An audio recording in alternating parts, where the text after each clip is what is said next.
여러분 안녕하십니까? 정성산TV입니다. 2020년 미국 대선 지금 그때는 공개되지 않았던 정보들이 하나씩 드러나고 있습니다. 미국 정보기관 내부에서는 이미 그 당시 외국 세력이 미국 유권자 데이터에 접근했다는 정황을 인지하고 있었다는 주장까지 나오고 있습니다. 유권자 데이터 접근 위조 신분증 그리고 삭제된 정보 보고서 단순한 의혹일까요? 아니면 숨겨진 사실일까요? 정성산TV 좋아요, 구독, 알림은 큰 힘이 되겠습니다. 미국 정보기관들이 2020년 봄부터 중국이 여러 주에 미국 유권자 등록 데이터에 접근했음을 보여주는 여러 건의 미공개 보고서와 그러한 정보 유출을 언급하는 몇 건의 완성된 정보 보고서를 보유하고 있으며 그 중에는 대통령 일일 브리핑 자료도 최소 한 건이 포함되어 있다고 밝혔다. 하지만 바이든 행정부가 기밀 해제한 국가정보국 문서의 해당 구절만이 공개적으로 이용 가능한 유일한 증거라고 저스트더뉴스는 전했다. 유권자 등록 데이터는 운전면허 정보와 사회보장번호 일부를 포함한 민감한 개인 식별 정보가 담겨 있어서 여러 민주당 주에서는 트럼프 행정부 법무부가 이를 입수하지 못하도록 막으려 하고 있을 정도다. 외국 세력의 손에 이러한 데이터가 들어가면 선거에 영향을 미치기 위해 고안된 사회적 페르소나를 모방하거나 부재자 투표를 신청하여 허위표를 행사하는 데 사용될 수 있으며 최근 기밀 해제된 문서에 따르면 FBI는 중국이 2020년 대선 기간 동안 이러한 행위를 했을 가능성을 우려했던 것으로 나타났다. 미국의 보수매체 저스트더뉴스가 보도한 기밀 해제 문건에 따르면 2020년 대선 당시 중국이 가짜 미국 운전면허증을 이용해 조 바이든 후보를 위한 투표에 개입하려 했다는 첩보를 FBI가 인지했던 것으로 드러났다. FBI는 해당 첩보 보고서를 배포한 직후 원본 삭제 및 파기를 지시해 은폐 의혹이 제기됐으며 이는 중국의 선거 개입이 없었다는 기존 당국의 입장과 충돌하는 것이라고 저스트더뉴스는 전했다. 2020년 4월 권위주의 확장을 가능하게 하는 사이버 작전이라는 제목의 국가정보위원회 기밀 문서에는 중국 정보 당국은 2020년 미국 총선에 대한 여론 분석을 위해 여러 미국주의 선거 유권자 등록 데이터를 분석했다고 명시돼 있다. 저스트더뉴스는 툴시 게버드 국가정보국장과 존 레클리프 CIA 국장이 중국의 행위와 미국 정부 내 누가 언제 이를 알고 있었는지를 보여주는 폭발적인 내용을 담은 기밀 문서를 공개하기 위해 노력하고 있다고 전했다. 조 그루터스 공화당 전국위원회 위원장은 화요일 방송 예정인 존 솔로몬 리포트 팟캐스트에서 정말 어이없는 건 중국은 이런 유권자 명부에 접근할 수 있는데 우리는 그렇지 못하다는 사실이라고 말했다. 외국 세력의 손에 이러한 데이터가 들어가면 선거에 영향을 미치기 위해 고안된 사회적 페르소나를 모방하거나 부재자 투표를 신청하여 허위표를 행사하는 데 사용될 수 있으며 최근 기밀 해제된 문서에 따르면 FBI는 중국이 2020년 대선 기간 동안 이러한 행위를 했을 가능성을 우려했던 것으로 나타났다. 바이든 행정부에서 근무했던 한 정보 당국 관계자는 익명을 요구하며 중국이 미국의 유권자 등록 파일에 접근했다는 증거는 영국에서 결국 큰 논란을 불러일으킨 것만큼이나 많다고 저스트더뉴스에 전했다. 이 관계자는 2020년 2월 백악관 브리핑 당시에는 이미 이 사실이 알려졌고 2020년 4월에는 사이버 해킹 보고서에 포함될 만큼 널리 알려졌다면서 이렇게 오랫동안 비밀로 유지되었다는 것은 정말 놀라운 일이라고 덧붙였다. 전 NIC 요원 크리스토퍼 포터는 저스트더뉴스에 우리는 2020년 4월까지 중국 정보기관이 여러 주의 유권자 등록 데이터를 확보하고 2020년 대선을 염두에 두고 분석하고 있다는 사실을 알고 있었다면서 하지만 CIA는 트럼프 대통령에게 이 사실을 알리려는 노력을 막았고 나중에는 이러한 보고서들이 의회에 제출되는 것조차 막았다고 밝혔다. 그는 바이든 행정부 시절 내가 이러한 보고서들을 비롯한 여러 보고서를 의회 감독에 제출해야 하는 법적 요건에 대해 우려를 제기하자 그들은 내 직책을 바꿔 선거 관련 업무에서 나를 배제했고 결국 나를 해고했다고 말했다. 게버드 장관이 소속된 국가정보국팀은 중국의 유권자 등록 데이터 접근 방식에 대한 브리핑을 받았으며 잠재적인 공개를 위해 원본 보고서를 기밀 해제하는 작업을 진행하고 있다고 관계자들이 밝혔다. 레클리프 CIA 국장은 이 문제에 대해 매우 정통한 인물로 2020년 대선 당시 트럼프 행정부의 국가정보국장으로서 포터의 의견에 동조하며 중국이 미국 정보기관이 인정하려는 것보다 더 광범위하게 선거에 개입했다고 주장하는 보고서를 작성한 바 있다. CIA 공보국장 리즈 라이언스는 저스트더뉴스의 선거의 공정성은 우리 공화국에 매우 중요하며 레클리프 국장은 미국의 적들이 이를 훼손하려는 모든 시도에 대해 드러나게 하고 책임을 물을 것이라는 점을 분명히 했다고 밝혔다.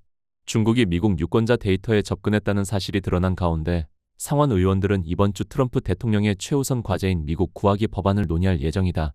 이 법안은 유권자의 시민권 확인과 신분증 제시를 의무화하는 내용을 담고 있다. 미국 정보기관은 러시아와 이란을 포함한 최소 2개의 외국 세력이 미국 유권자 데이터에 접근했음을 인정했다. 공개된 기소장에 따르면 이란 해커들은 2020년 한 주에서 10만 명의 유권자 프로필을 다운로드했다. 정보기관들은 이 두 건의 데이터 유출 사건을 평가하면서 이러한 해킹의 위험성을 명확히 밝혔지만 중국에 대해서는 전혀 언급하지 않았다. 미국 정보기관은 공식적으로 중국이 선거에 악의적인 영향력을 행사할 수 있는 위치에 있었지만 2020년 대선에서는 실제로 그러한 행동을 취하지는 않았다고 밝혔다. 2020년 4월에 기밀 해제된 보고서에 따르면 정보기관들은 공식 평가에서 중국이 단순히 유권자 데이터 분석에만 그쳤을 뿐 선거에 개입하기 위한 공개적인 조치는 취하지 않았다고 판단했다. 하지만 일부 정보 당국 관계자들은 이러한 결론에 이의를 제기하며 중국이 2020년 대선에 개입했다는 일부 증거가 있다는 내용의 반대 보고서를 작성했다. 그중 한 명이 당시 국가정보국장이었던 레클리프 현 CIA 국장이다. 지난 6월 FBI 국장 카시 파텔은 2020년에 작성된 오랫동안 은폐되어 온 정보 보고서를 의회에 제출했다. 이 보고서는 중국이 가짜 미국 운전면허증을 대량 생산하여 가짜 우편 투표를 통해 바이든 후보에게 유리하게 선거 결과를 조작하려는 계획을 세웠다는 우려를 제기했다. FBI 정보 보고서는 2020년 8월 24일 미국 정보기관에 확인되지 않은 권고 사항으로 전달됐다. 그러다가 2020년 9월 당시 FBI 국장이었던 크리스 레이가 의회에서 대규모 선거 부정 시도를 목격하지 못했다고 증언한 바로 다음 날 갑자기 회수됐다. 검증되지 않은 이 정보 보고서는 2020년 8월 말 중국 정부가 미국 대선 후보 조 바이든을 위해 수만 표의 부정 우편 투표를 조작하기 위해 미국 내 중국 동조자들에게 위조 미국 운전면허증을 제작 및 수출했다라는 직설적인 제목을 달고 있었다. 해당 보고서는 곧바로 회수됐고 정보기관들은 보고서의 주장을 제대로 조사할 기회도 갖기 전에 정보를 삭제하라는 지시를 받았다. 미국 관세국 경보국은 2020년 7월 시카고 오헤어 국제공항에서 위조 운전면허증이 CBP 직원들에 의해 계속해서 발견되고 있다고 밝혔다. CBP는 2020년 1월부터 6월까지 위조 서류가 든 화물 1513건, 즉 총 19,888장의 위조 미국 운전면허증을 압수했으며 이 중 대다수는 중국과 홍콩에서 온 것이라고 발표했다. 저스트더뉴스는 또 다른 공개 정보에서 중국 정부와 연계된 사이버 해커와 중국 소셜미디어 트롤팜들이 2020년 미국 대선에 개입해 트럼프에게 불리하고 바이든에게 유리하게 결과를 조작하려 했던 것으로 나타났으며 중국 국가안전부와 공안부를 포함한 중국 정보 및 법 집행기관이 이러한 행위에 관여했을 가능성을 시사하는 강력한 증거들도 있다고 전했다. 미 법무부는 이후 2023년에 중국 공산당의 912 특별 프로젝트 실무 그룹 구성원들이 2020년에 통일전선공작부 관리들과 공모했다고 기소장을 제출했으며 FBI 특별수사관은 이 공모에는 코로나19 팬데믹, 홍콩 사태에 대한 미국 정부의 대응, 조지 플로이드 사망 이후 미국 내 시민 소요 사태 그리고 2020년 대통령 선거와 관련된 주제들이 포함되었을 가능성이 높다고 주장했다. 이후 미 법무부는 2024년 중국 국가안전부 요원들을 대상으로 여러 건의 범죄적 영향력 행사 시도와 관련하여 기소장을 제출했다. 당시 법무부는 정치인, 후보자 및 선거 운동 관계자를 표적으로 삼은 악의적인 사이버 활동에 대한 기소장의 혐의는 2020년 대선과 관련하여 법무부와 국토안보부가 공동으로 발표한 보고서와 일치한다고 밝혔다.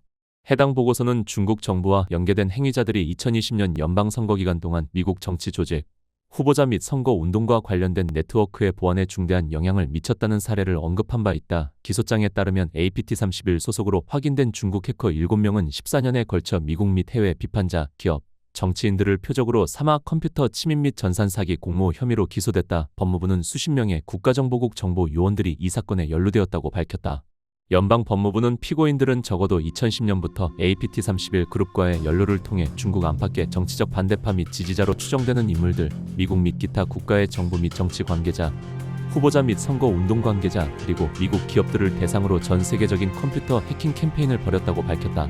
법무부는 표적 3은 미국 정부 관리들이 백악관을 포함한 여러 연방 부처 및 기관에 걸쳐 있으며 2020년 대선을 앞두고 양대 미국 정당의 선거 운동 직원들도 표적에 포함되었다고 덧붙였다. 기소장에는 MSS 연계 해커들이 2020년에 벌인 구체적인 활동들이 명시되어 있는데 공모자들은 2020년 3월부터 대선 캠페인에 고의 참모진 여러 명의 이메일 계정을 표적으로 삼기 시작했다고 적혀 있다. 핵심은 하나입니다. 의혹은 끝나지 않았습니다. 이제 남은 건 진실입니다.